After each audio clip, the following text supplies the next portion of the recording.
Olá, boa tarde a todos. Sou o jornalista Josias Lacura, assessor técnico da ESED. Para mim é um privilégio estar aqui mais uma vez com vocês, atuando neste projeto como apresentador. Sou também um comunicador que gosta muito de compartilhar conhecimentos. O objetivo deste evento é instigar e promover discussões sobre a educação e direitos humanos no campo do emprego e da inovação, visando refletir sobre as interlocuções possíveis entre as áreas. E esses encontros regionais estão em sua última semana, mas vão se estender até o próximo dia 21, quando teremos a realização do nosso seminário estadual. Este é um projeto piloto abrangendo 10% dos municípios de nosso estado, podendo vir a ser estendido para as demais regiões, de acordo com o interesse por elas demonstrado. Estamos iniciando hoje a terceira rodada do eixo 4, com o tema Os impactos da pandemia Covid-19 nos direitos humanos, inovação e tecnologias como ferramentas auxiliares no enfrentamento. Nossa convidada e palestrante especial é a professora Mirela Curata. Os municípios nesse evento envolvem os servidores de Chopinzinho, Coronel Vivida, Fernandes Pinheiro, Irati, Laranjeiras do Sul, Palmeira, Pato Branco, Prudentópolis, Rebouças, Rio Azul, São João do Triunfo e São Mateus do Sul. Mais uma vez, queremos enfatizar que esses encontros vão culminar com o Seminário Estadual de Educação e Direitos Humanos, programado para o dia 21 próximo, e aberto também ao público externo, reunindo, então, os 4 palestrantes dos encontros. Ressaltamos que, dentro de instantes, estará disponível a todos o formulário de frequência, que vai ser enviado pela Luana, e que precisa ser preenchido até o final da palestra da professora Mirela, porque depois disso ele vai ficar indisponível. A ESED tem também uma plataforma de aprendizagem EAD. Nela estão sendo postados os materiais das palestras e o fórum está permanentemente aberto. Assim, para que as discussões não se limitem aqui ao nosso meeting, convidamos a todos para usar essa plataforma, cujo login de acesso será enviado aos endereços de e-mail de cada um até o final do dia de hoje.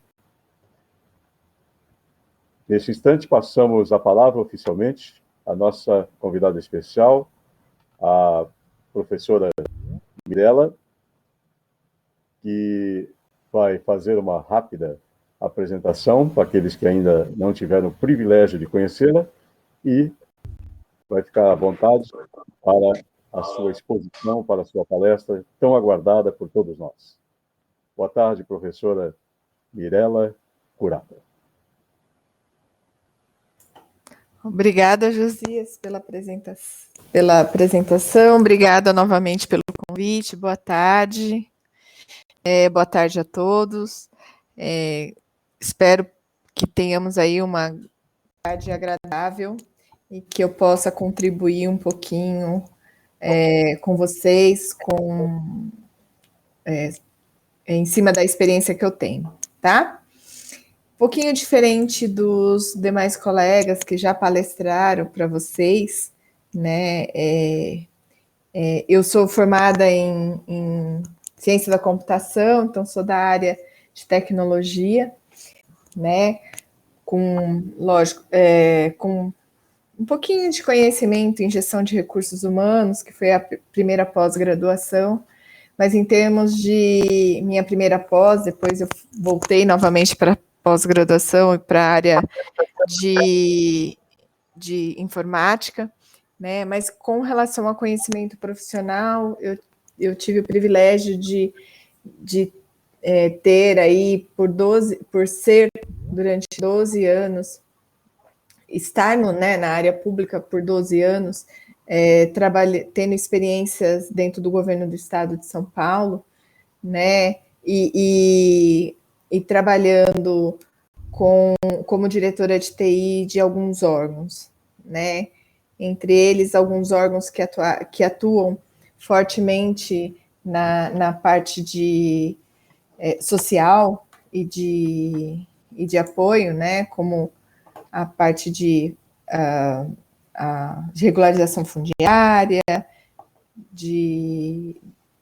trabalhei também na Fundação Casa aqui, né, nesse caso não na área de TI, mas na área, usando a experiência que eu tenho de recursos humanos, né, e venho trazer, eu acho que também um pouquinho, a minha palestra vai ser um pouquinho diferente, a ideia é tratar, sim, sobre o assunto, o tema que a mim foi confiado, mas também trazer algumas demonstrações práticas, né, com relação a como a tecnologia pode apoiá-los no enfrentamento de todos os impactos que hoje nós temos, né, da pandemia, como também trazer um pouquinho de experiências que a gente teve devido, inclusive, à própria pandemia e o que foi feito para que alguns direitos, né, fossem garantidos a pessoas em situação de vulnerabilidade, tá? Então, vou compartilhar com vocês aqui a minha tela, tá? É só mesmo, só para vocês não ficarem só me olhando, vocês poderem ver algumas outras coisas, tá? Estão vendo o PowerPoint? Espero que sim.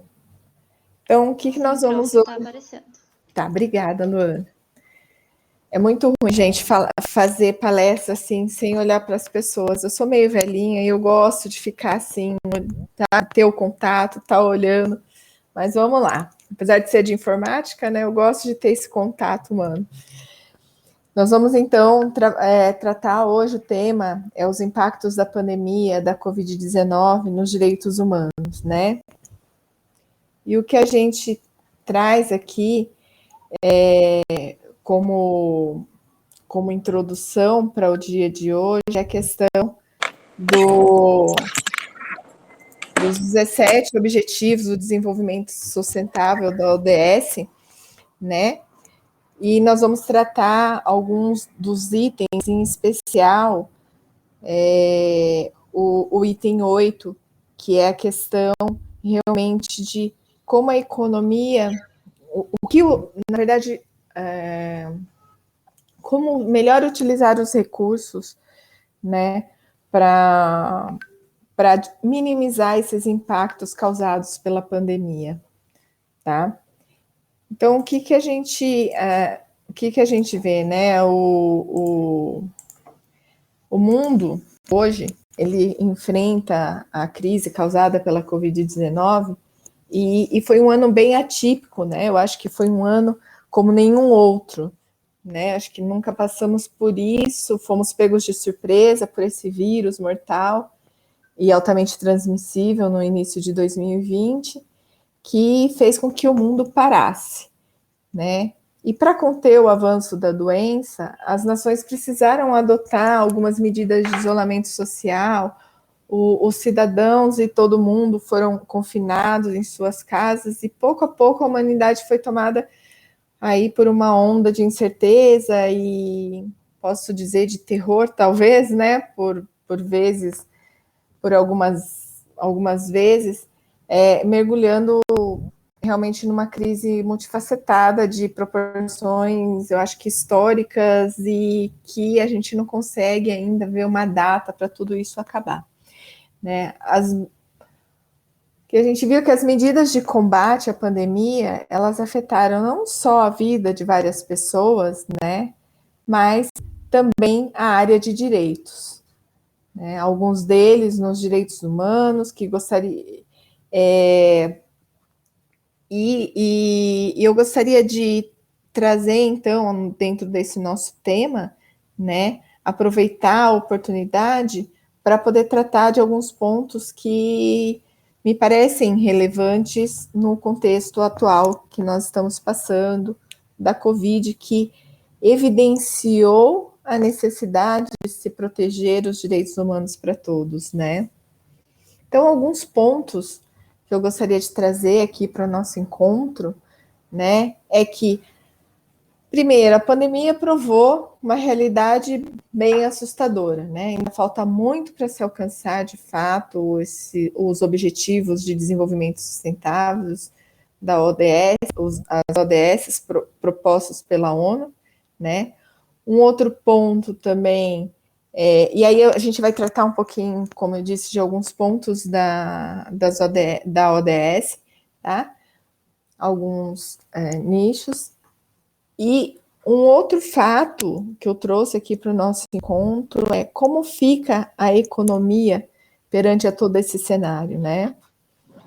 O que a gente viu é que, assim, para minimizar o risco de contágio imposto pela Covid-19 e frear a disseminação do coronavírus, a economia, a circulação de pessoas sofreram restrições inéditas, né? Acho que nunca foi tão fortemente imposto, ora por governos, por pessoas, por ações, né, e por nós mesmos, né, as restrições de circulação, né, a restrição acho que de tudo, né. Muito, o que a gente viu aqui, muitas empresas sem poder abrir as suas portas e com jornadas de trabalho reduzidas, começaram a demitir, fechar. Desculpa, pessoal, tem alguém com. Obrigada. Eu ia falar, tem alguém com o microfone ligado, fica dando um eco. Vamos lá. Então, assim, o que a gente viu é que muitas empresas, né, tiveram que fechar suas portas, tiveram que reduzir jornadas de trabalho e começaram a demitir e fechar suas portas, né, ou a suspender seus negócios, né, e muitas delas foram obrigadas, aquelas que foram possíveis, né, começaram a adotar o home office como uma maneira de minimizar esses impactos e tentar se manter abertos, né? Essa situação mudou muito essa relação de trabalho e eu digo que chegou a antecipar muito as realidades previstas para então um futuro um pouco mais distante, né? E a tecnologia, principalmente no quesito conectividade, né, que permitiu que várias empresas conseguissem continuar com pelo menos uma parte das suas operações, né? Mas a gente sabe que esse é um grande desafio, principalmente para os pequenos negócios, porque muitas empresas, microempreendedores, profissionais autônomos, não têm e não tiveram condições de ter essa estrutura ou recursos para se manter em trabalho à distância, né? Ou mesmo a possibilidade, e muitas vezes, ou não tiveram condições de ter essa estrutura e esse recurso de trabalho à distância, ou às vezes o próprio tipo de negócio realizado tornou essa mudança possível, né? Por isso, acho que por esse fato, muitas empresas fecharam as portas, muitos profissionais foram demitidos, afastados ou tiveram seus salários reduzidos, né? É uma situação bem complicada para o pequeno comércio, para prestador de serviço e tantos outros profissionais e empresas, né?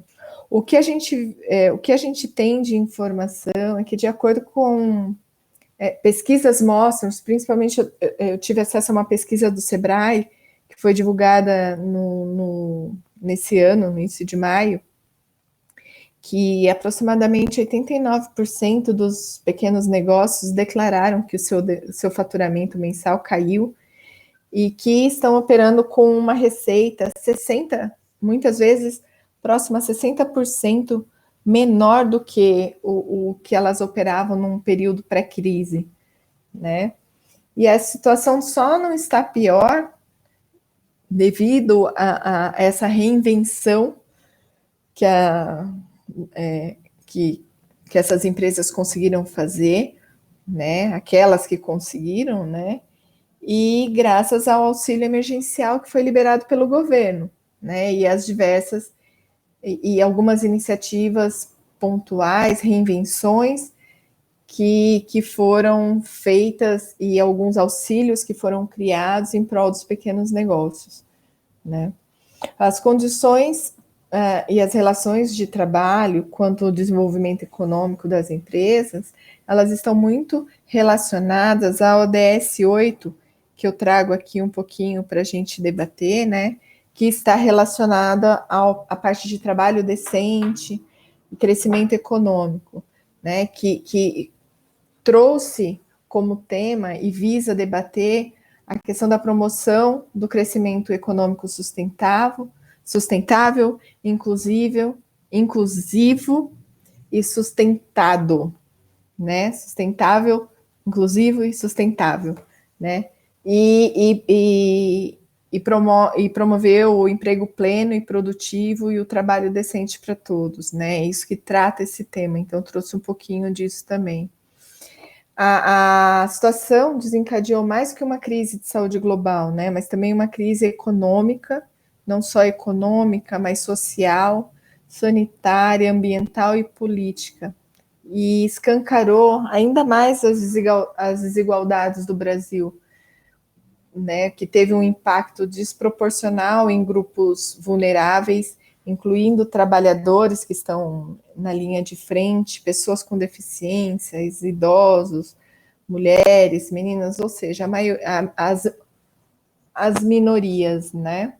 Isso ficou bastante evidente em relação à própria prevenção da doença, que por muitas vezes é dificultada pela falta de acesso a direitos básicos, né? Direitos como a moradia, água potável, saneamento, né?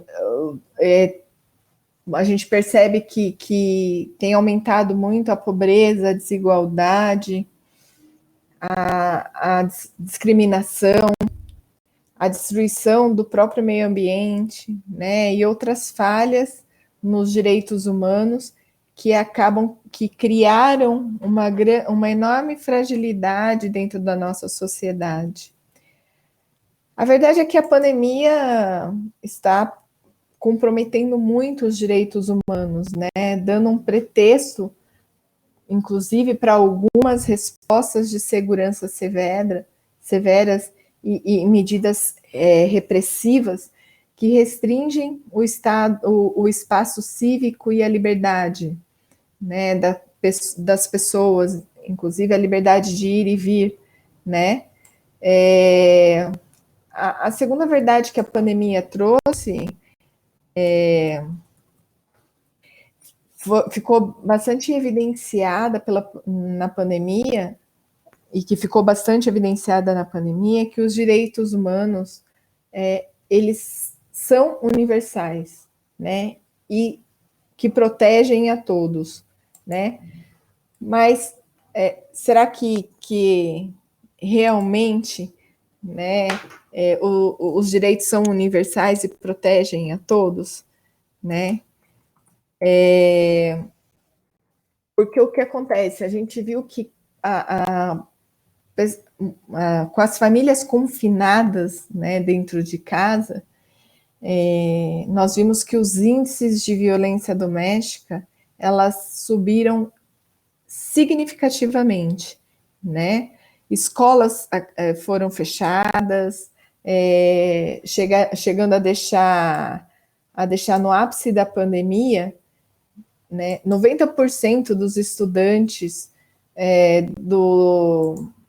do mundo, acho que do Brasil com certeza, longe das salas de aula, né? E aí você vê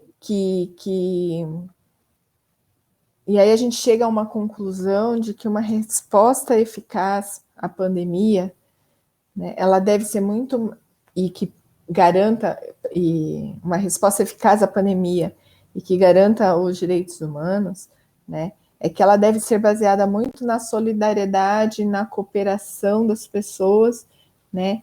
E em ações realmente analisadas, pensadas, né? Em ações voltadas para você ter ações mais assertivas, né? E com isso, a gente percebeu que a análise de dados, a análise de informações, análise do que nós temos de histórico existentes, elas são muito bem-vindas e muito requeridas nesse momento, né? A pandemia da Covid-19, ela surpreendeu as autoridades e os indivíduos pela velocidade com que se tornou uma pandemia mundial e pelos impactos que isso causou nos direitos humanos, né? Seja diretamente ou seja pela adoção, tanto por alguns estados desenvolvidos quanto por estados em desenvolvimento, ou até mesmo por estados subdesenvolvidos, de medidas que foram pautadas em tentativas, erros e acertos, né? E isso ficou muito evidente a partir do momento que a Organização Mundial de Saúde, a OMS, teve que entrar no circuito e estabelecer orientação aos estados sobre as medidas que deveriam ser adotadas para conter o risco de contaminação. E teve que solicitar, né, respostas governamentais, né, e que essas respostas fossem pautadas por evidências científicas, levando em consideração alguns fatores, como os fatores socioeconômicos, né, e pautadas também pelo respeito aos direitos humanos, né. Outros mecanismos e organizações de direitos humanos, como a ONU e o Alto Comissariado das Nações Unidas para Direitos Humanos, por exemplo, né, tiveram que compartilhar um posicionamento destacando formas de preservar os reflexos jurídicos da dignidade humana, bem como de combater a pandemia de modo a assegurá-los. A dimensão que a gente viu dos direitos humanos também esteve presente em propostas e orientações de vários outros órgãos internacionais relacionados desde as questões financeiras, né, até as temáticas dos desastres. Você percebe que quando a gente fala nas metas do objetivo da ODS 8, por exemplo, né, você vê que várias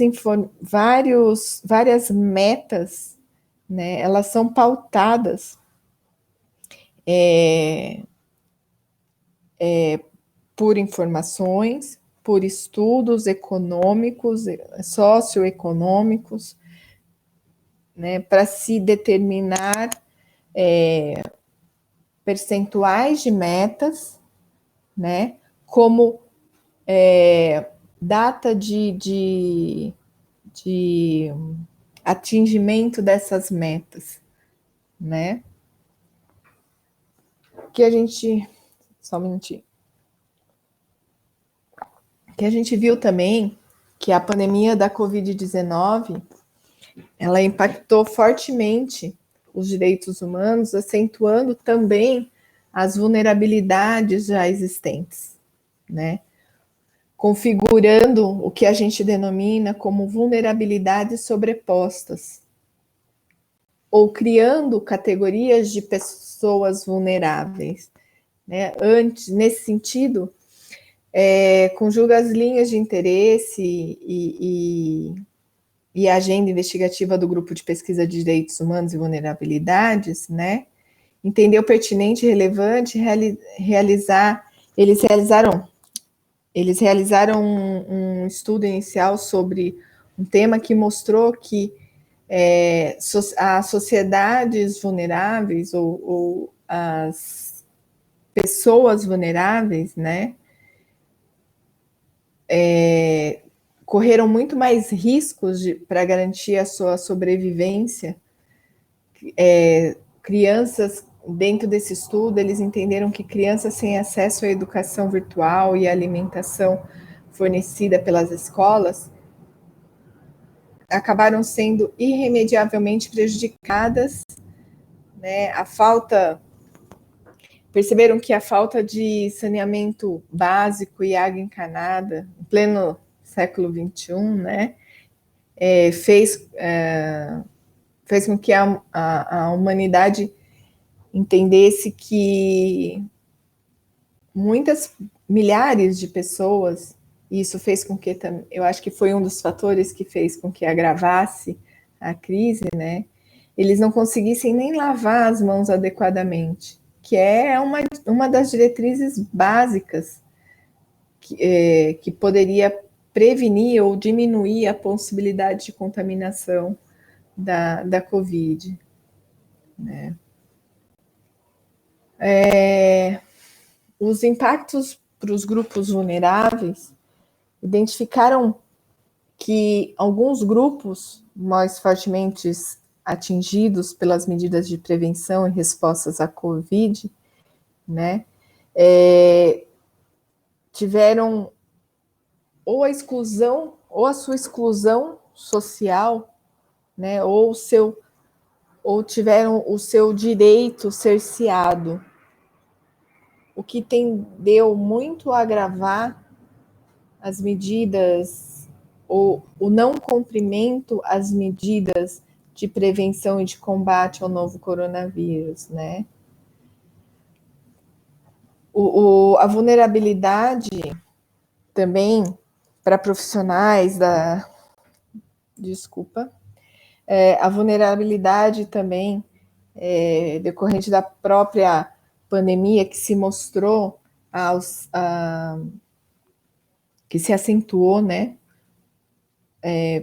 para os profissionais de saúde, os trabalhadores de serviços essenciais, alguns trabalhadores autônomos, pequenas empresas, proprietários de pequenas empresas, e em especial os trabalhadores do setor informal, né, esse grupo tiveram uma reclassificação, vamos dizer assim, dentro dos vários grupos de vulnerabilidade, né,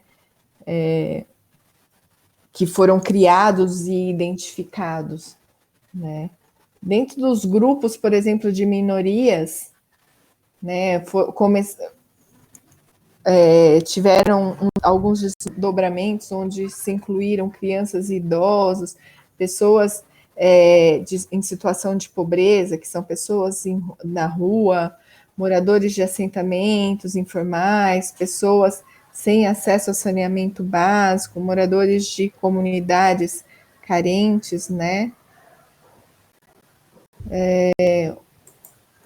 Os direitos humanos, na verdade, ele tem sido impactados pela Covid, seja em termos da doença em si, ou seja em termos das respostas que foram pensadas e criadas para a pandemia, né?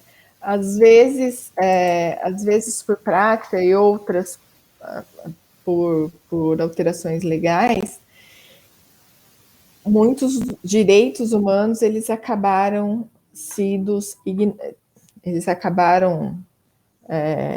ignorados, né, e até mesmo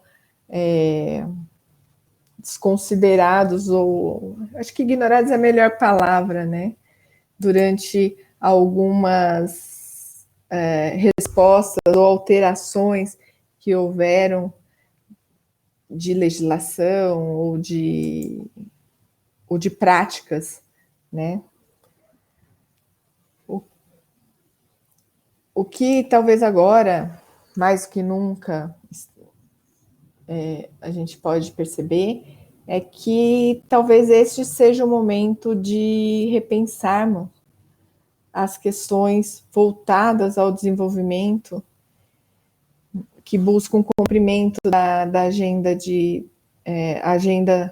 2030. Né? Essa agenda que previa uma oportunidade de alcançar um mundo mais inclusivo, mais justo e sustentável, e que a Covid-19 representou um ponto de inflexão e reflexão devido às consequências que houveram sobre os 17 objetivos planejados, né? A crise mundial resultante da Covid evidenciou e ampliou também problemas graves da sociedade, o que tornou mais desafiador a missão da erradicação da pobreza em todas as suas formas e dimensões, né? E eu acho que esse continua sendo, segundo a ONU, o maior desafio global e o requisito básico para o desenvolvimento sustentável. Né? Os objetivos, os ODS, eu acho que eles devem seguir como um guia para uma retomada sólida e resiliente da economia, dos direitos humanos, do social. Né?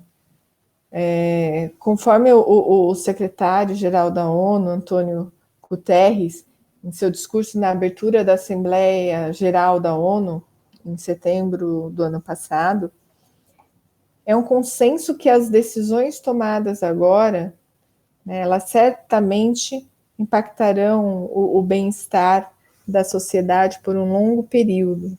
Né? Então, tudo que fizermos e tomarmos de decisões e de decisões erradas, com um agravante, né? Principalmente as decisões erradas, elas vão aí se perpetuar por um longo período na sociedade. Então, precisamos analisar bem, entender bem e trabalhar, criar ações que então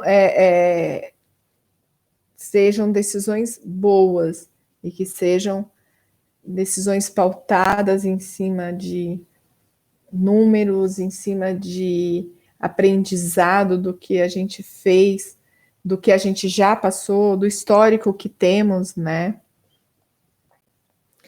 Em relação às pessoas em situação de vulnerabilidade que precisam de subsistência complementar nesse momento, embora, como eu já disse, já se adote o auxílio emergencial e já se aplica, ou elas já fazem parte de alguns programas sociais, a gente vê que muitas dessas pessoas têm dificuldade, né, em acessar esses programas, né? E aí, consequentemente, elas têm dificuldade de garantir, né, os direitos humanos e até mesmo a sua subsistência, a sua própria vida. Né? No longo prazo, a desigualdade de renda e de oportunidade prejudica o crescimento econômico e o alcance do desenvolvimento sustentável.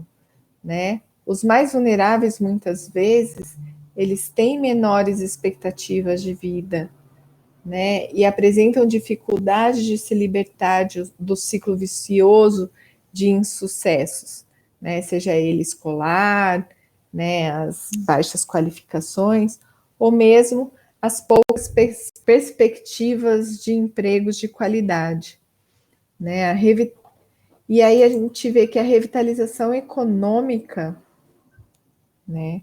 Ela contribui,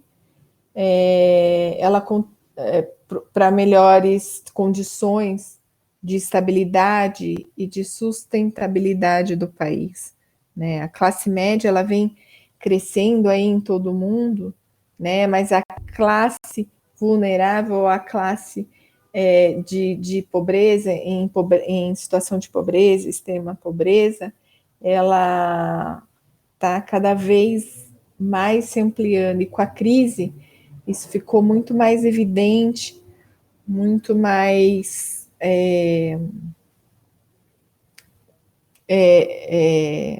tá aumentando em números vultuosos, né?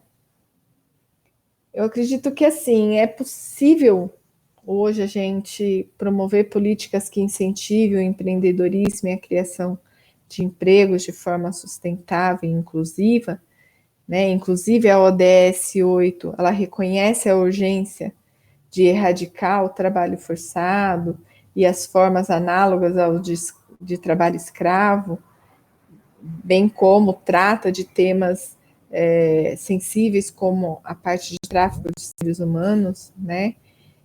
E essas metas da ODS, elas nos ajudam a entender e a promover a diversificação produtiva, o aumento do valor agregado de bens e serviços, né? Olhando aí para um futuro próspero dos países e olhando e tentando dar dignidade às pessoas, né? Um outro ponto que eu acho importante a gente abordar, e aí eu vou entrar um pouquinho agora nos exemplos práticos e nas experiências já vividas, tá? É que hoje o acesso à informação e transparência pública, né? Ele se tornou e é essencial. Sempre foi e agora mais que nunca ele se tornou essencial, né? Neste caso, o que eu entendo é que existem ações e programas públicos que existem, que já estão criados e que para serem criados e aprimorados, né?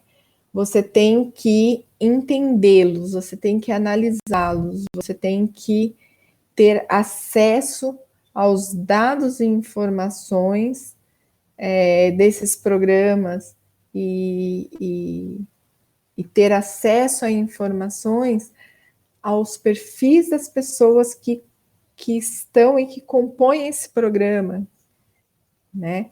Para que você possa, primeiro, dar mais transparência mais transparência pública a essas ações e a essas informações, né? Para que você dimensione melhor o orçamento, né? O recurso que você tem existente, né? Que você tem para trabalhar e para investir, né? E consiga daí aplicar esses recursos, né, nos programas sociais de melhor forma, né? Você pode perceber que assim essas vertentes e esses temas que a gente que eu trouxe para esse encontro, para essa discussão, né? A gente tem realmente que discutir porque a retomada da economia, até mesmo da nossa vida normal, né? Elas precisam ser entendidas e precisam ser repensadas, né? As políticas públicas devem ser repensadas, né? E executadas de uma melhor forma, né? Já que a própria pandemia da Covid-19 mostrou que fatores relacionados a diferentes objetivos, né, estão na realidade integrados e por isso não pode ser trabalhados hoje não podem ser trabalhados, mas de maneira estanque, né? A gente viu que as áreas que você precisa ter a integração das áreas de forma... nós observamos a necessidade e que é necessário ter as várias áreas públicas interligadas, né? União, estados e municípios interligados, como, por exemplo, a gente viu que ações de saúde pública, quando executadas de forma integradas, né, ela tem um impacto melhor e maior, né, consegue dar celeridade a todo o processo, a toda a sua atuação, né? Porque, afinal de contas,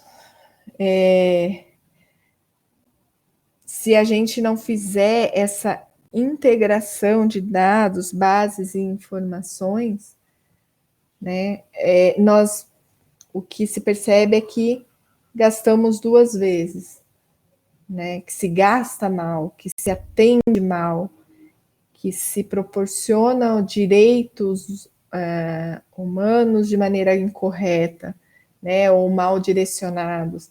Então, essa é uma dos temas e das demonstrações práticas que eu vou fazer. O como fazer, né, para que você consiga integrar essas bases, né? Que a gente percebe que, por exemplo, uma das coisas que a gente sabe é que principalmente quando se fala de economia, que foi impactada pela Covid-19, né? Você sabe que a crise está se manifestando em vários setores e de várias maneiras, né? Mas que, se você consegue analisar, monitorar esses indicadores, esses dados, essas informações, você consegue criar metas, né, baseadas em indicadores, então você consegue concretizar metas, né, que vão ajudar a corrigir rapidamente eventuais falhas na execução do planejamento de orçamentário, financeiro, né, no planejamento de ações públicas, né, que poderiam racionalizar as despesas orçamentárias e, inclusive, dar maior transparência a essas ações públicas dos governos, aos governos e à população, né? Você percebe que quando a gente volta para as metas e para as ODS, né? Metas geralmente elas são determinadas e são feitas se pensando em alguma coisa em que você possa medir, né? Seja ela em quantidade ou em qualidade, né?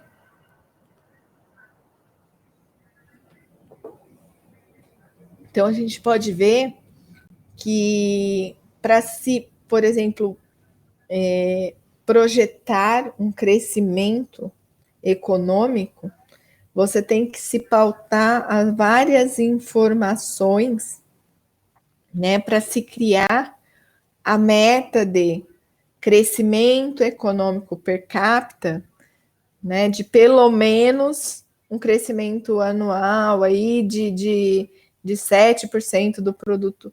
Como é que eu cheguei nessa informação de que é 7? Por que não 6? Por que não 8, né? Então, por quê? Porque a gente usa informações, usa dados para se entender a situação hoje, entender a situação como chegou hoje, então, ou seja, a análise dos dados passados, né, do passado, para você poder fazer uma projeção futura de onde você quer chegar, né? Como é que eu sei, como no item aqui 8.4,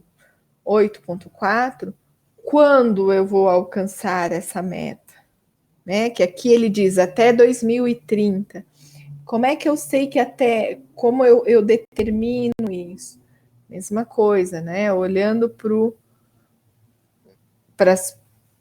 fazendo uma projeção, uma análise preditiva, né, de futuro, eu consigo daí também determinar o quanto tempo, né, eu consigo determinar. Você pode ver, eu trouxe aqui um link do site da ODS Brasil, em especial olhando para o objetivo número 8, tá? Vou tentar clicar aqui para trazer, tá?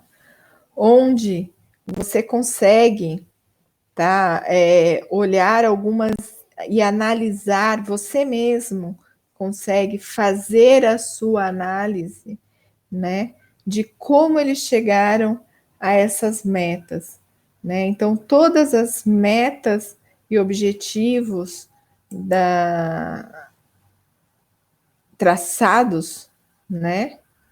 Eles têm as bases de dados. Então, o objetivo traçado, ele possui bases de dados, né? Em que você consegue baixar e você fazer a sua própria análise.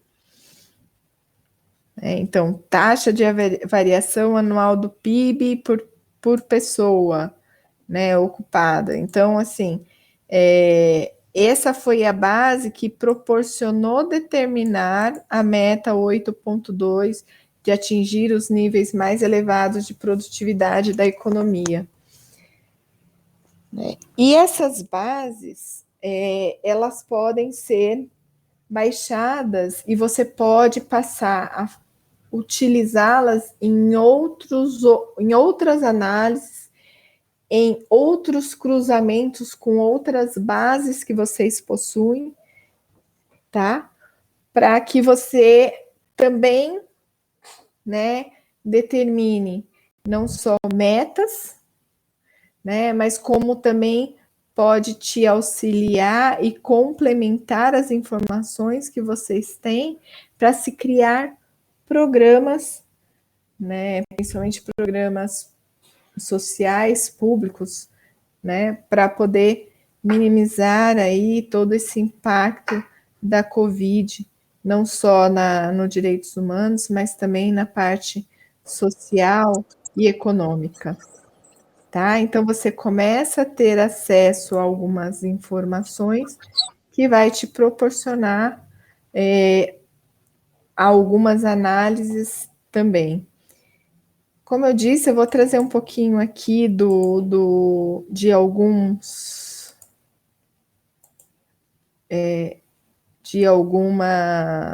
trabalhos que nós executamos, tá? Para demonstrar para vocês um pouquinho do que é essa brincadeira, essa questão de cruzamento de dados, de análise de dados, de análise de informação, né? No começo da pandemia, no ano passado, logo no comecinho mesmo, em março do ano passado, quando a gente ainda achava que seria uma coisa passageira, né? Não tão rápida, mas passageira, né? O que se mostrou aí que não vai se passar tão rapidamente assim, né? Vai passar, mas não no tempo em que lá no ano passado a gente tinha previsto ou tinha de ideia, né? A DMK3, ela fez um trabalho voluntário e disponibilizou para uma secretaria social, de desenvolvimento social, tá? Uma plataforma de inteligência de dados para a realização de análise de dados, de análise de informações, tá? de análises preditivas, que são aquelas que eu comentei, que são as simulações futuras, né? Olhando para os dados que você tem hoje, e que você tem no passado, como é que eu posso, fazendo realmente simulações futuras, né, para onde você pode ir, né? Que, atrelado a algumas outras ferramentas, mecanismos tecnológicos que eles já tinham, né, somados a essas ferramentas, nos propiciaram criar e desenvolver um painel de indicadores de gestão de programas sociais, tá?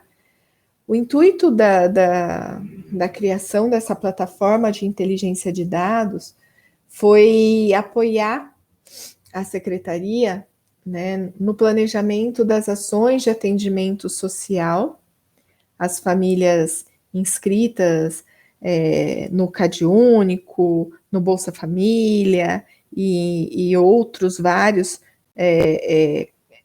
programas sociais existentes no Estado, né? E famílias que se encontravam em situação de pobreza e extrema pobreza. Em especial, né, aquelas famílias em que não estavam em nenhum desses programas, porque esses sim eram as famílias em situação muito mais graves, né? Eram famílias muito mais vulneráveis do que aquelas que, lógico, se encontram na mesma situação de pobreza, extrema pobreza, mas que já se encontravam de alguma maneira inscrito, né, em alguma ação social, né, em algum projeto social, né?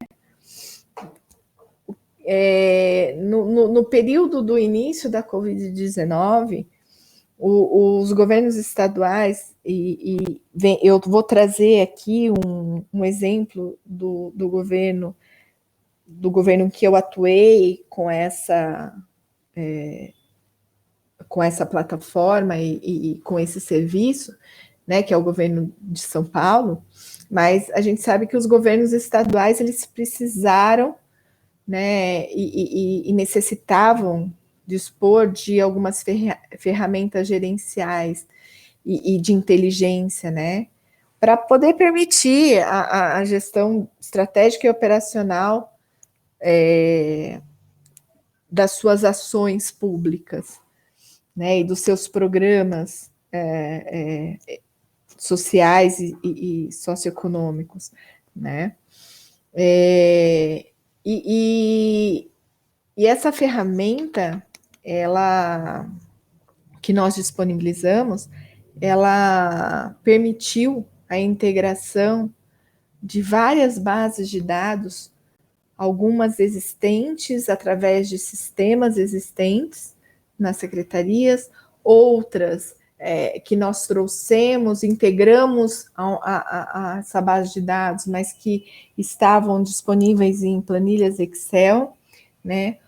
Outras informações que estavam disponíveis na própria internet, né? Mas que estão disponíveis, estão até hoje, né? Disponíveis para o consumo de qualquer cidadão, de qualquer secretaria, de qualquer órgão público. Então, nós trouxemos e integramos todas essas bases de dados, né, para realizar um monitoramento efetivo dos programas sociais ordinários, né, e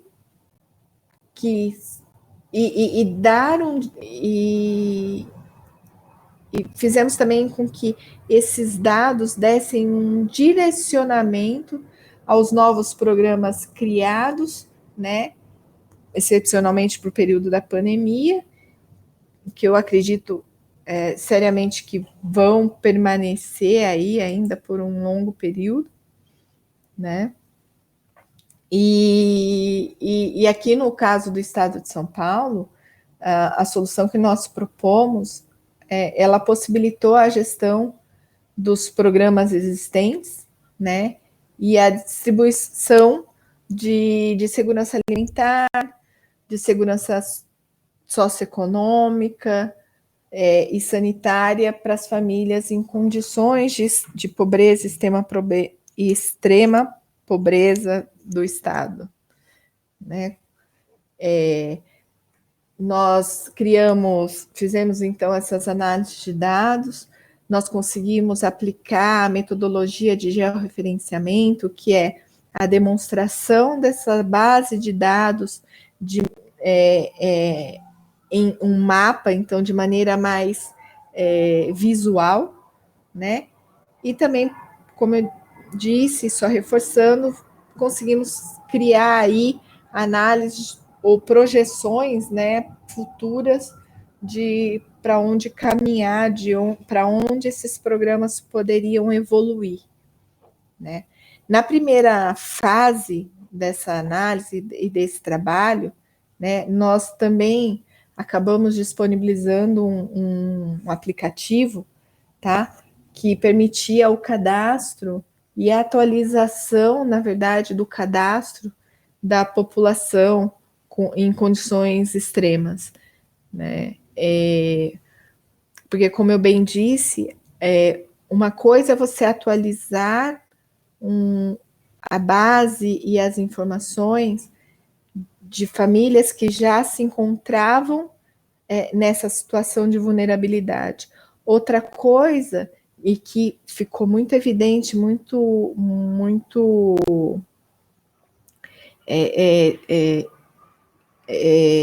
foi um aumento exponencial, né? Outra coisa foi você cadastrar novas famílias que passaram a fazer parte desse grupo vulnerável, né, devido à pandemia, né? A famílias que tinham seus direitos existentes e que os perderam durante a pandemia, né?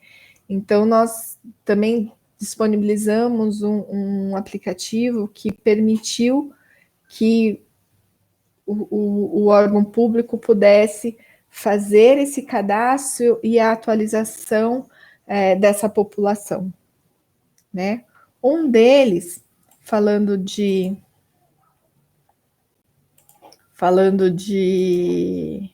nós criamos 3 eixos, tá, de atendimento, um voltado para vulnerabilidade alimentar, outro voltado para vulnerabilidade sanitária, tá? E um outro eixo voltado à parte de vulnerabilidade socioeconômica, tá? E aí nós criamos esses gráficos, todos estão vendo? Espero que sim. Esses gráficos que demonstravam os números de cidades atendidas, o número de pessoas atendidas, né? E um voltado na vulnerabilidade alimentar, tá? Foi a questão, era um programa de distribuição de refeições, tá? Para a população, ok? Esse programa era um programa já existente aqui no estado de São Paulo, tá? Que foi um programa criado com o objetivo de oferecer à população de baixa renda refeições saudáveis e de alta qualidade, né? A um custo acessível, né? A um custo de R$ 1 por refeição para cada cidadão, tá? O que a gente fez no início da pandemia?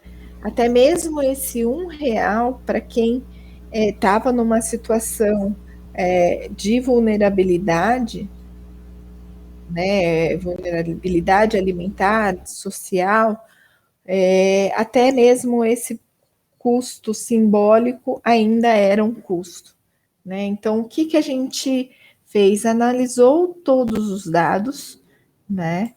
E mostramos para essa secretaria, né, como ela poderia melhorar o programa de maneira a atingir um número maior de pessoas, né, com o menor custo. Porque, então, o que a gente fez? A gente mostrou para a secretaria o como investir melhor, né, o recurso já destinado a esse programa. Conclusão, nós tivemos um aumento, tá, desse programa de maneira... Primeiro, nós criamos o programa de maneira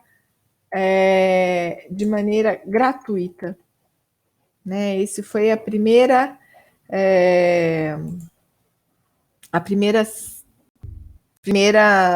ação que conseguimos aprontar, né? A questão de, então, fazer com que esse programa ele fosse gratuito, se tornasse gratuito. Então, nós aumentamos aí, deixa eu ver se eu consigo mexer aqui.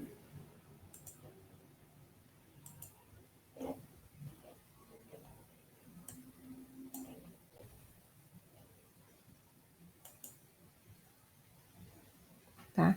Então, nós conseguimos aumentar a quantidade de refeições. Primeiro, transformamos o programa em um programa gratuito. Tá? Então, levamos a gratuidade, mostramos ao órgão público, a essa secretaria, que ela poderia disponibilizar essas refeições de maneira gratuita, né? Nós ampliamos o atendimento do programa, que antes era só café da manhã e almoço, ampliamos para 3 horários de refeições, café da manhã, almoço e janta, tá? Ampliamos o programa em 32%, tá aqui, ó, em 49%, tá? Ampliamos o programa em 49% sem o investimento, sem colocar, sem que o Estado, sem que tivesse ter investimentos financeiros ou subsídios governamentais para ampliação deste programa. Bom, então, o que a gente fez? A gente simplesmente criou painéis e criou relatórios que mostrou para o governo, né, como é que ele poderia redistribuir essa população dentro das unidades, dos restaurantes que faziam parte desse programa, tá? Então, nós mostramos para eles como o remanejamento e melhor distribuição das pessoas que buscavam esse programa nas unidades existentes poderiam melhorar e ampliar a quantidade de pessoas atendidas, tá? Sem que isso sobrecarregasse nenhuma unidade, né? Mostramos, então, para eles também, chegamos ao ponto de mostrar para eles o número de funcionários, tá? Que seriam necessários para se fazer essa ampliação. Então, olhando para o número de funcionários atual, né? Qual seria o número de funcionários necessários no caso da ampliação, né? Possibilitamos também, por meio da análise dos dados levantados no CAD único e nos sistemas internos existentes, né, nos sistemas integrados a alguns sistemas externos, como das prefeituras, de administrações regionais, nós conseguimos também criar uma análise para que eles pudessem quantificar o número de pessoas que passaram a ser atendidas por esse programa, né? Então, a gente fez, no primeiro momento, uma projeção de ampliação de número de pessoas que eles poderiam atender, projetando isso, né? Então, otimizando o orçamento e o investimento, quantos eles poderiam atender. E criamos depois, pós-ampliação, criamos um painel em que eles passaram também a quantificar o número de pessoas que passaram a ser atendidas pelo programa pós-ampliação, né? Mostramos também o aumento, então, dessas pessoas. Conseguimos criar uma visão de classificação das pessoas que estavam sendo atingidas, né? Visando lógico, mostrando para eles se realmente estavam sendo atendidas pessoas em situação de extrema pobreza, em situação crítica, né? Mostramos como os valores investidos, eles estavam sendo distribuídos e estavam sendo utilizados, né? Fornecemos também para eles uma visão de quantos funcionários eles deveriam contratar para atender a população que demandante, como que seria esse atendimento, né? E quais os horários seriam interessantes. E, em especial, a gente quantificou e qualificou o número de pessoas que ainda estavam fora de programa, não só deste programa de vulnerabilidade alimentar, né? Mas também de qualquer programa social. Porque acabou sendo esses restaurantes que faziam parte desse programa, eles passaram também a ser um braço do setor público na questão do cadastramento dessa população que passou a procurar esse tipo de programa para poder comer, né? E aí foi se criando ou se ampliando o cadastro social, né, o cadastro que já existia na secretaria, né? Proporcionamos também uma análise que, em caso do governo decidisse decretar a gratuidade total do programa, né, e por um período superior ao que estava programado, né, qual seria o subsídio governamental que seria necessário para manter esse programa, tá? Essa foi uma das visões que a gente deu para eles. Não sei se todos conseguiram ver. A questão do georreferenciamento, né, que é isso aqui, o que acontece? Você consegue, tá, entender onde estão e você consegue visualizar no gráfico, tá? Não sei se todos estão conseguindo ver, tá? Mas você consegue criar filtros e ver no gráfico, tá? Quantas pessoas você está atendendo. Tá bom? Um outro programa que a gente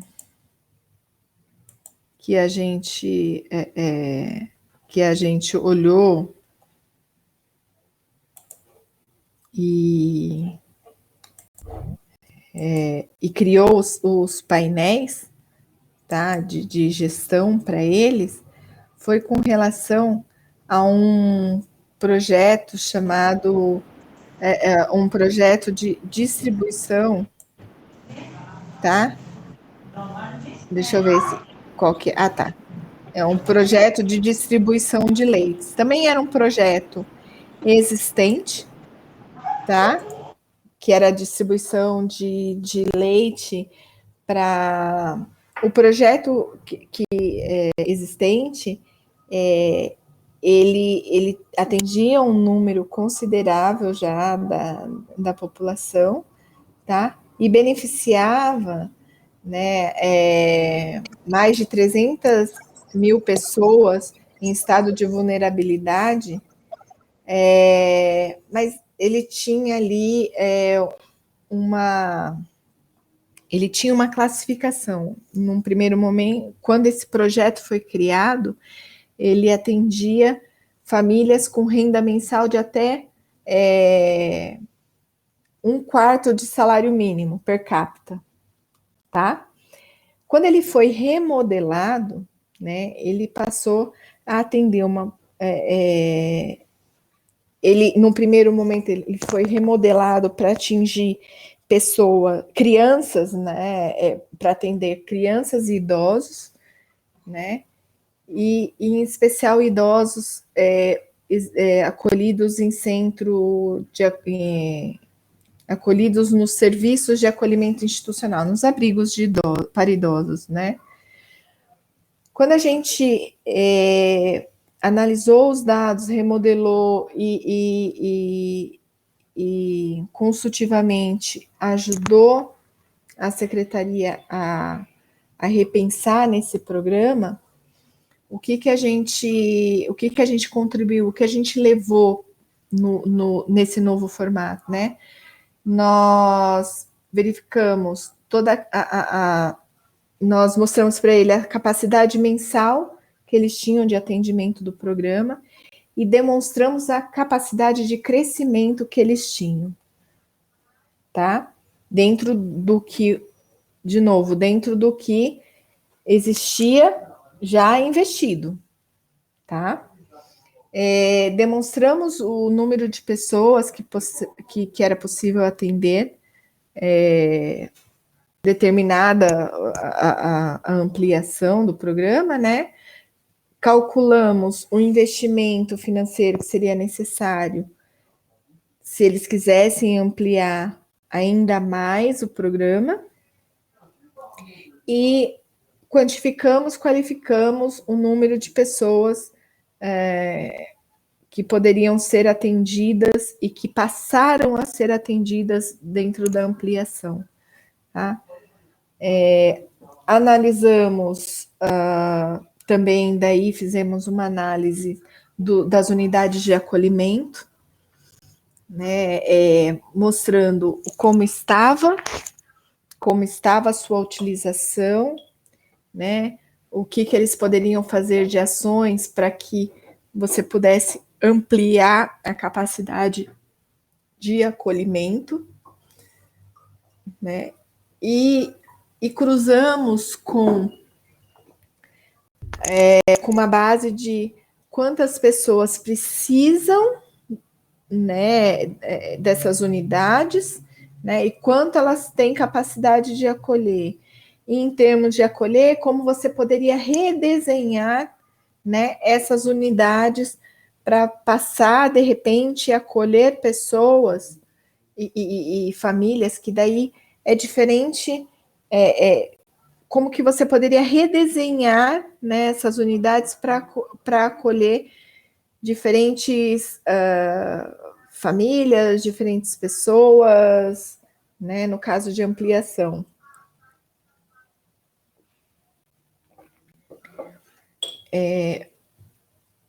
O que nós fizemos então, a gente começou com uma demanda que seria dentro lá do pilar de vulnerabilidade alimentar, e passamos, no momento de crise, a também dar outras visões né, para eles de como ampliar, ou como criar, ou como melhorar, né, alguns outros programas que não estavam daí tão atrelados à parte de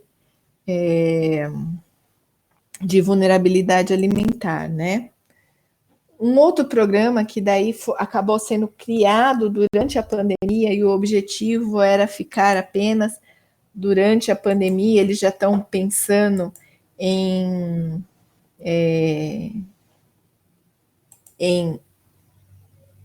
permanecer com esse programa.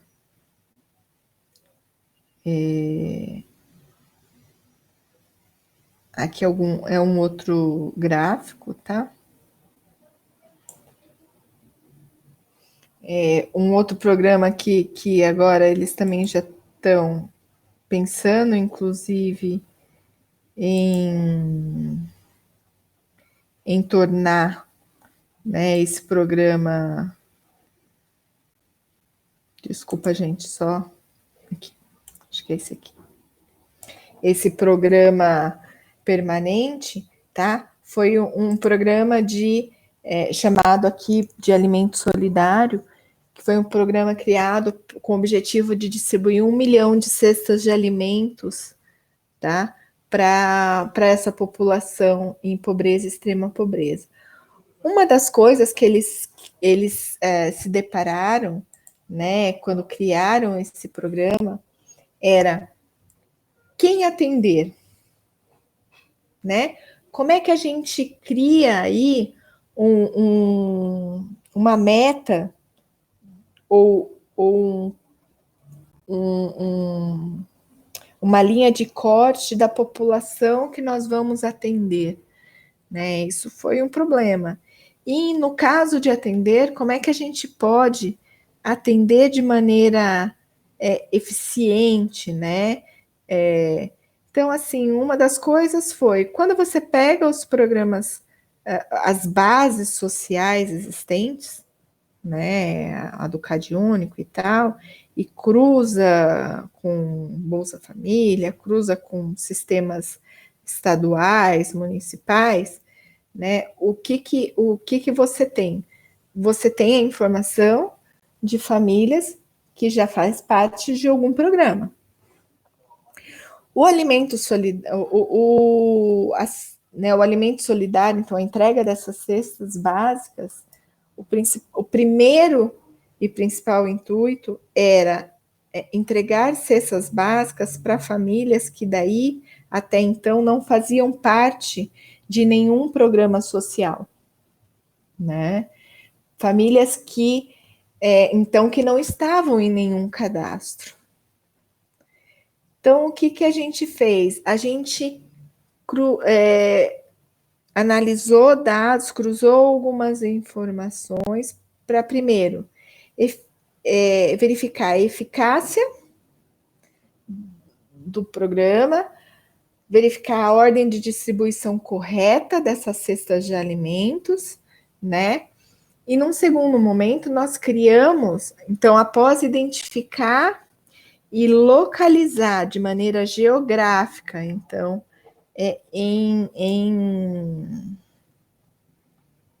né, no mapa, né, a localização dessas famílias, nós pegamos o quê? Então, nós identificamos e localizamos essas famílias, conseguimos geograficamente demonstrar no mapa onde essas famílias estavam, né? Com isso, foram criados pontos de armazenamento dessas cestas básicas, pontos de armazenamento e distribuição dessas cestas básicas, né? Que também foram georreferenciadas, né? E aí nós criamos duas ações. Uma, né? Nós mensuramos e controlamos as medidas adotadas para evitar aglomerações nesses lugares, né? Controlamos e mensuramos o número de pessoas que poderiam ser atendidas em cada um desses lugares, né? Nós também criamos fizemos a roteirização de entrega dessas cestas básicas para aquelas famílias que não tinham condições de ir buscar e retirar essas cestas, né, de maneira que você pudesse ter, então, um caminho pré-definido para a entrega dessas cestas básicas, onde você conseguisse alcançar um maior número de pessoas no menor tempo, com menor custo, para a área pública, né? Porque o menor custo gasto com a parte de entrega, de logística de entrega, faria com que mais cestas básicas, esse dinheiro pudesse ser investido em mais cestas básicas, né? E aí a gente consolidou um relatório, um painel de execução do programa que era possível se enviar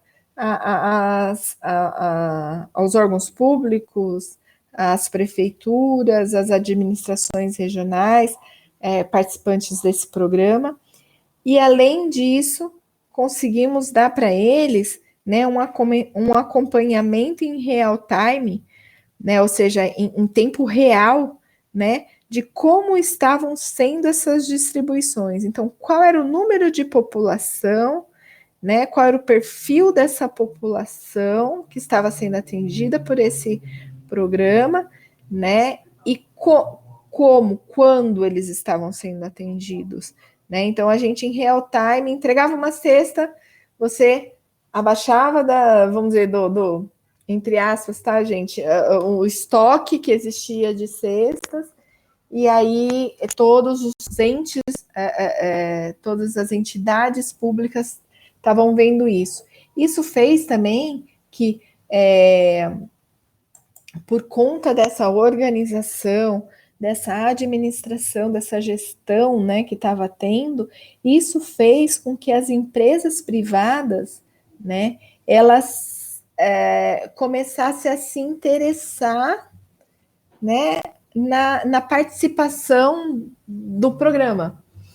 Né? As empresas privadas começaram a fazer doações para esse programa, né? E começaram a ter acesso a como eles estavam contribuindo com essas regiões, com essas cidades, com essas famílias, né? Isso trouxe, né?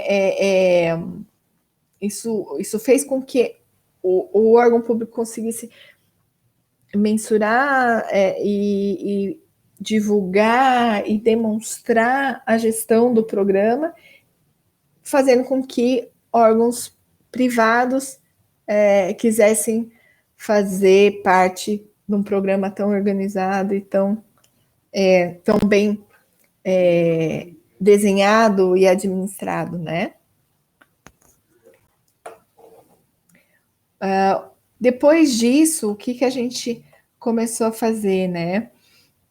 Por conta de todas essas análises, todas essas, então, atualizações de informações, cadastro de novas famílias, né? A gente passou a dar para a secretaria, né, o poder de analisar os números e os dados e proporcionamos para eles a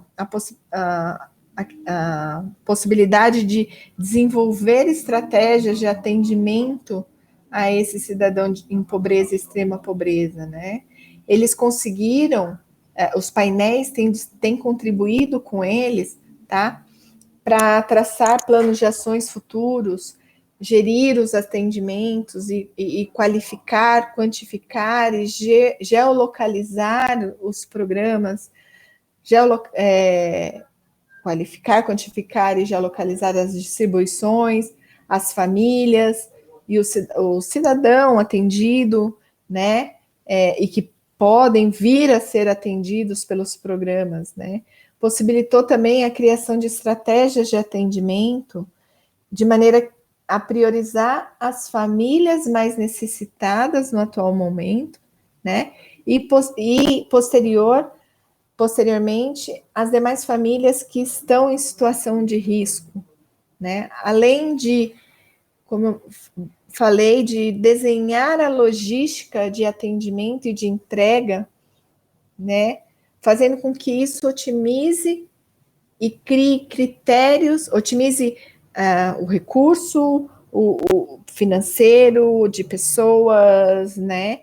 E proporcione a criação de critérios de participação e de entrega desses programas para a população, né?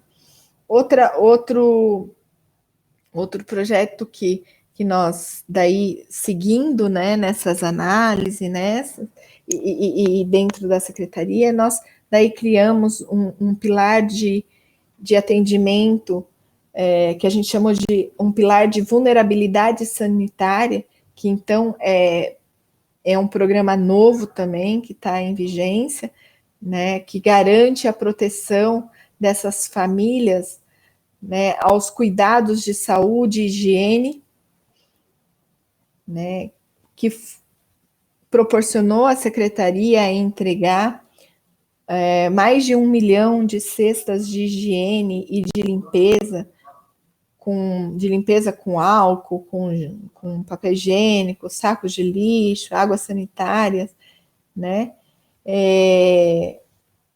E o público-alvo desse programa foram famílias residentes em domicílios que não têm, né, saneamento básico ou que não tem água encanada, né? Então, não só garantindo o direito dessas famílias, né, mas também ajudando na questão da contenção mesmo da Covid-19, né, da pandemia.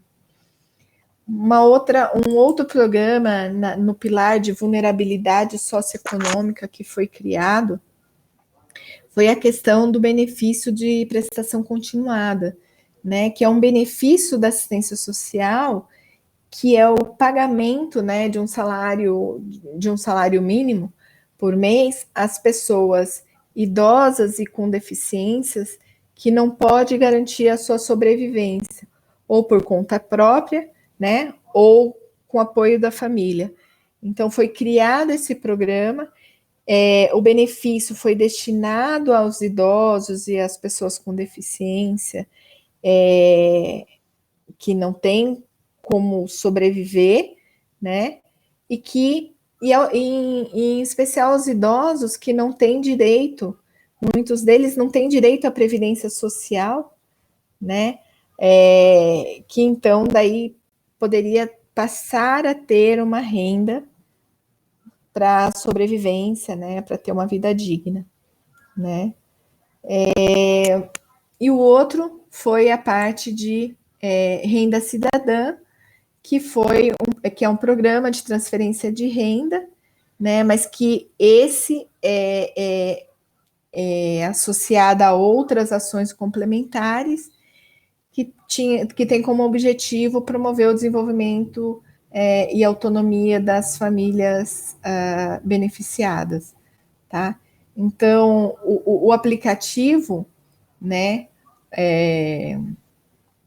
esses painéis e o aplicativo que desenvolvemos, né, foi sempre voltado a essa população com extrema vulnerabilidade para garantir os direitos humanos básicos, os direitos básicos para eles, né? O aplicativo que a gente desenvolveu, ele foi para o cadastro da população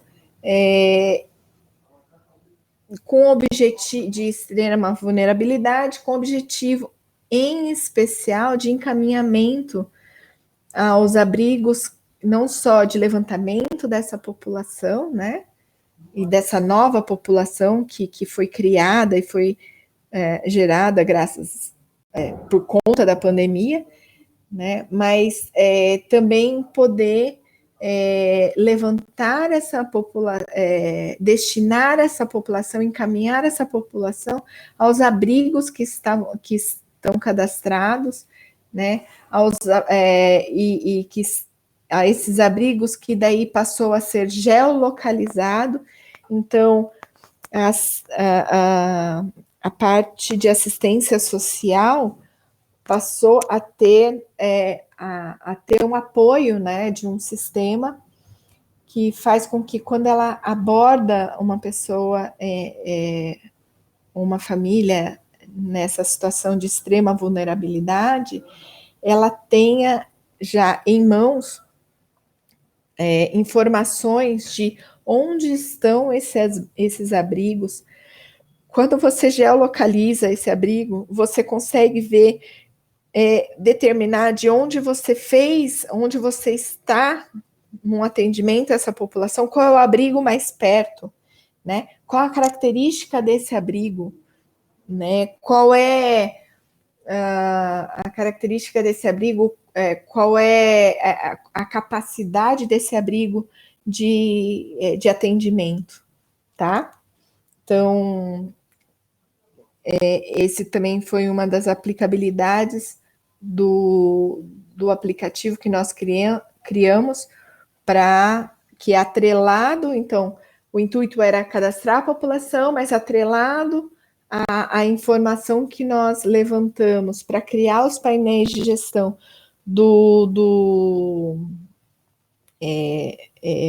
dos abrigos existentes na área para atendimento dos programas sociais, né? Então, atrelado, o cruzamento dessas informações permitiu também com que ações públicas fossem criadas ou fossem melhor, né, gerenciadas, e porque você passa a ter informação na mão, né? Você passa a ter a informação na hora que você realmente precisa dessa informação, né? Consequentemente, você passa a atender melhor aquele público, né? Com relação a outras bases de dados existentes e disponíveis, né? Eu trouxe aqui alguns outros exemplos, né? Você tem várias aí em que você pode também integrar e cruzar, por exemplo, poderia integrar e cruzar com essas informações, com esses painéis que eu acabei de mostrar para vocês, né? Você poderia, então, de repente, cruzar essa informação com o número de alunos que estão hoje em AD, né? Com alguns outros indicadores e de produção, de consumo, né? Você pode integrar essas informações com algumas outras informações demográficas, com informações do cadastro único, com informações do Bolsa Família, né? Com informações sociodemográficas, né? Então você conseguiria também, de repente, cruzar essas informações com outras bases de dados que estão aí disponíveis na internet, né? Você poderia também, né, entender melhor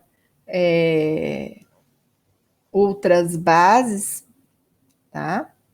Começa aqui.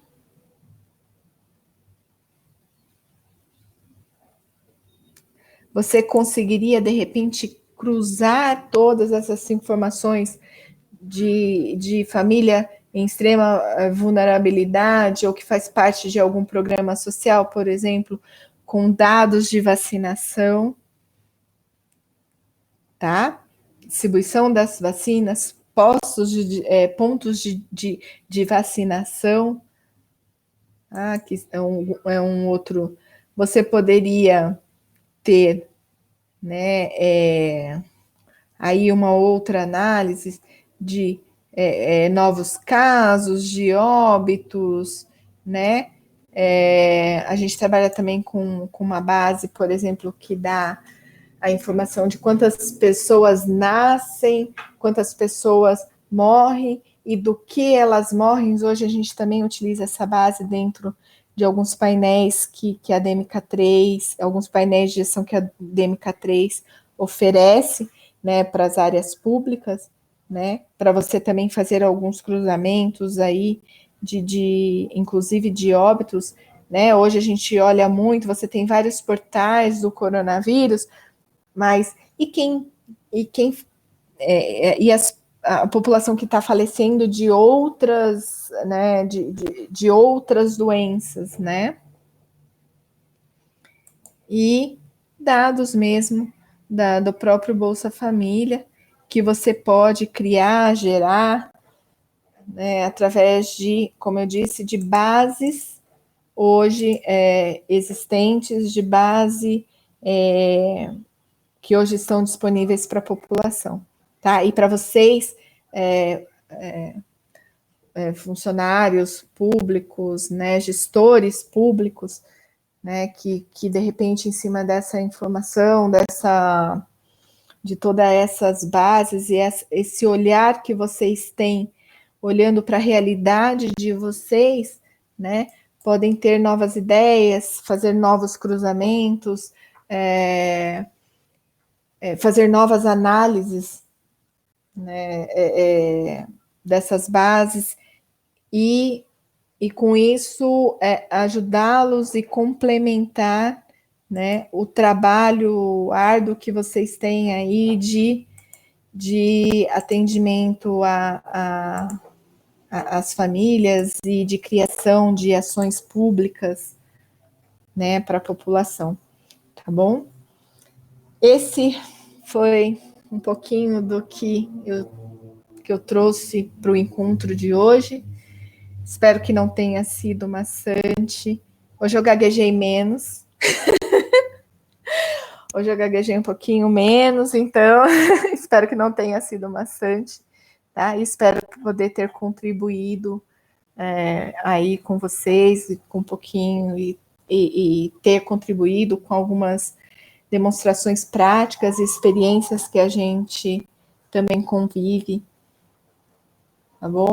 Agradeço aí o tempo de vocês e me coloco à disposição para as dúvidas. Muito obrigado, professora Desculpa, professora Mirella. Eu vou fazer aqui agora o que fiz ontem, que acabou sendo muito interessante. Vou chamar por ordem alfabética os municípios que estão participando e as pessoas, os servidores desses municípios que desejarem fazer o uso da palavra, assim o farão. Se não desejarem, a gente passa no município seguinte. Começando então com Chopinzinho. Alguém de Chopinzinho gostaria de falar? Por favor, se identifique e faça a observação que desejar. Município de Chopinzinho.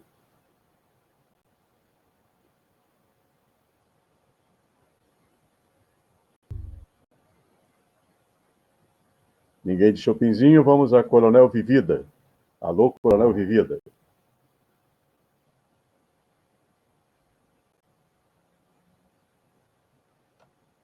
Fernandes Pinheiro.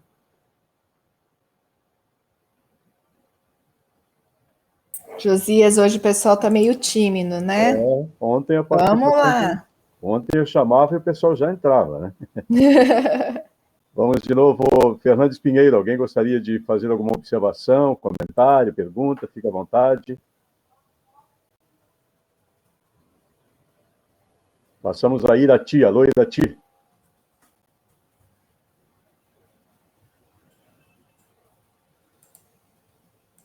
Laranjeiras do Sul.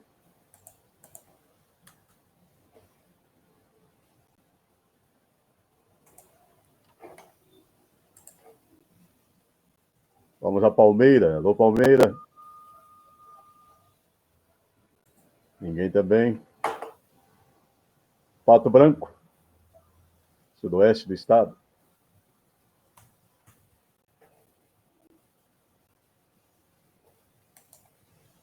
Prudentópolis.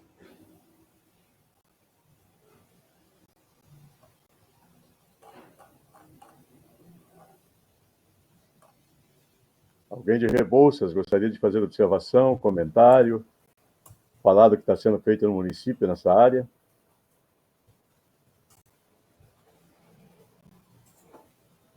Rio Azul.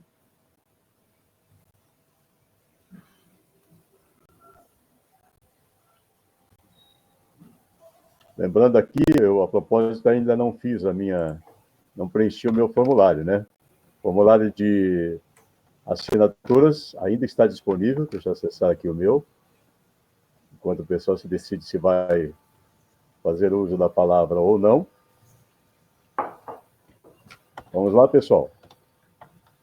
Impossível que ninguém tenha nada a dizer com tudo isso que foi exposto da nossa palestrante. De qualquer maneira, pessoal, continuo à disposição. Se alguém quiser entrar em contato comigo, mesmo após aí o encontro, estou à disposição. Pode falar com a Luana, mandar perguntas, ela repassa para mim, eu respondo, tá? Se alguém quiser falar, trazer de repente alguma, quiser saber um pouquinho mais dessas aplicações práticas e tudo, estou à disposição, tá, gente? Temos mais alguns municípios aqui para chamar. Josias, Passar a tem palavra. uma consideração ali no chat, se você quiser ler. Tá, eu já passo para o chat. São João do Triunfo.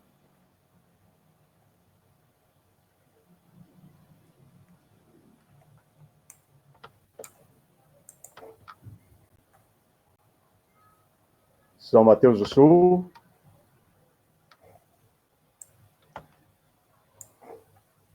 Ninguém, né? Então vamos lá. Vamos aqui lendo o painel. Fabiana, agradece a oportunidade. Estela Mares, de Rio do Sul. Estamos por texto, estamos acompanhando o evento.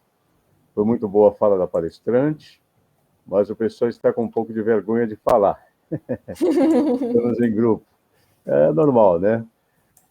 Mas estamos aí, né, Josias, à disposição para mandar alguma mensagem, né, professora?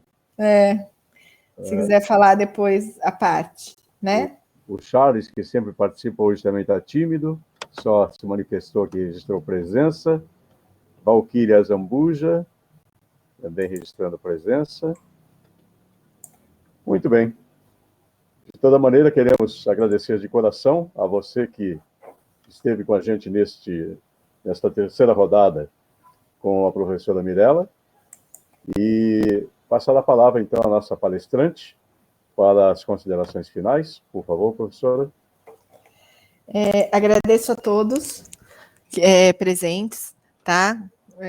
Novamente me coloco à disposição. Em breve nós estaremos aí juntos no seminário para debater isso, e acredito que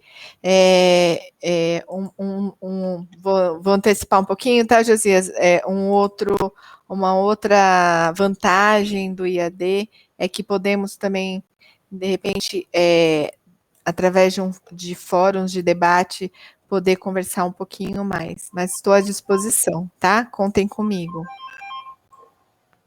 Agora o meu celular tocou aqui, mas tudo bem. Então é isso, a professora já se referiu, e é importante que você acesse ao canal da ESED no EAD, no EAD, e que amplie essa discussão, possa fazer as suas considerações.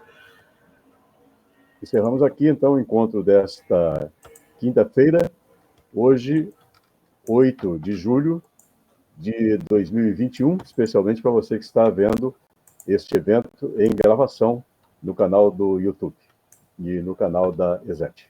Muito obrigado.